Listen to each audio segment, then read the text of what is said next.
নমস্কার বন্ধুরা, সবাই কেমন আছেন? সুমিতার হেসেলে সবাইকে স্বাগত।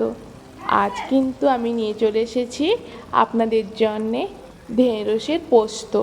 তো কিভাবে রেস্টুরেন্ট স্টাইলে ঢেঁড়সের পোস্ত তৈরি করবেন চলুন। প্রথমে আমি ঢেঁড়সগুলোকে ভালো করে ভালো জলে ধুয়ে নিয়েছি। তারপরে এরকম নরম নরম ঢেঁড়সগুলোকে একটু তেড়ছে, যদি বড় হয় 4 ভাগ আর যদি ছোট হয় আপনি 2 ভাগ অথবা 3 ভাগে ভাগ করে নিন। আর যদি গোটা করতে চান গোটাও করতে পারেন। আমি কেন ভাগ করে দেই, তাতে করে হলুদ, লবণ এবং মশলার স্বাদও ঢেঁড়সের ভেতরে প্রবেশ করবে। এই দেখুন, আপনারা চাইলে এখানে আলু অ্যাড করতে পারেন। আমি কিন্তু আলু অ্যাড করছি না। আমি এখানে প্রায় 1 কেজি মতো ঢেঁড়স এইভাবে ছোট ছোট করে কুচিয়ে নিয়েছি। আর হ্যাঁ বন্ধুরা, যে কোনো সবজি কাটার আগে, রান্না করার আগে ধুয়ে নেবেন। দিলে কি হয়, সবজির ভেতরে থাকা প্রোটিন সব রকম উপাদান একেবারে সবজির ভেতরেই থাকে। ধুয়ে দিলে ওটা কিন্তু অনেকটা পরিমাণ জলের সঙ্গে ধোয়া হয়ে যায়। এই দেখুন কতটা নরম সবজিগুলো। এরপর একটা প্যানে আমি ভালো করে গরম করে দিয়ে দিচ্ছি অল্প পরিমাণে একটু তেল, কেন সবজিগুলো আমি প্রথমে ভেজে নিব। তেলটা আমার ভালো করে গরম হলেই আমি এতে দিয়ে দিব কুচিয়ে রাখা ঢেঁড়সগুলো। আসলে প্যানটা ছোট হওয়ার কারণে একসঙ্গে সব সবজিগুলো ধরবে না, তাই আমি অল্প অল্প করে ভেজে নিব। আপনারা চাইলে আগে লবণ হলুদ মাখিয়েও রাখতে পারেন।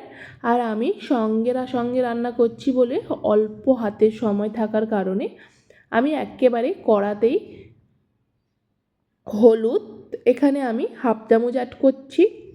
1 কেজি ঢেঁড়সে আমি 1 চামচ হলুদ গুঁড়ো ব্যবহার করেছি।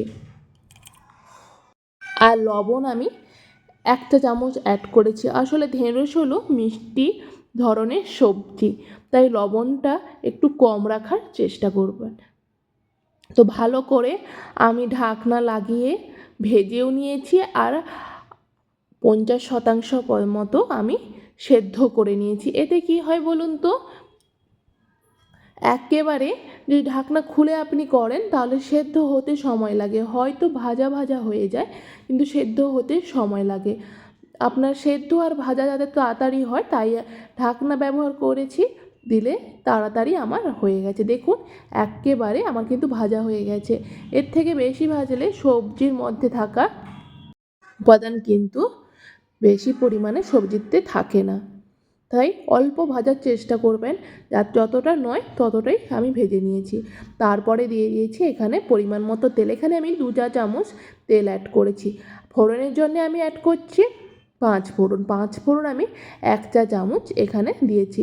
5 ফোড়ন থেকে যখন একটা মিষ্টি সুগন্ধ উঠবে, এরপরে দিয়ে দিব কুচিয়ে রাখা বড় সাইজের একটি পেঁয়াজ, এবং পেঁয়াজটাকে আমি একেবারে লাল লাল করে ভেজে নিব। প্রায় 80% মতো আমি পেঁয়াজটা ভেজে নিব। ভাজা হয়ে গেলে আমি এখানে পেস্ট হিসেবে ব্যবহার করছি 1/2 চামচ পোস্ত, 1/2 চামচ কাজু এবং 1/2 চামচ চালমগজ। আপনারা চাইলে যে কোনো পাঁচ ফোড়নের সঙ্গে পেঁয়াজের সঙ্গে আপনারা যে কোনো একটা উপাদান দিতে পারেন। যেমন কাজু দিলেন, হয়তো আর 2টো উপাদান দিলেন না, বা হয়তো পোস্ত দিলেন আর হয়তো অন্য উপাদান দিলেন না, কিন্তু 3টে মিশিয়ে দিবেন, দেখবেন স্বাদ কিন্তু দ্বিগুণ হবে। আর এখানে আমি হালকা কালার আসার জন্যে আমি অল্প একটু হলুদ এবং এখানে কাশ্মীরি লঙ্কা অ্যাড করব। যেহেতু এটা মিষ্টি পোস্তর একটা রেসিপি, তাই এখানে আমি অল্প পরিমাণ হলুদ এবং কাশ্মীরি কালারের জন্য কাশ্মীরি লঙ্কার গুঁড়ো অ্যাড করছি। আর দিয়ে দিলাম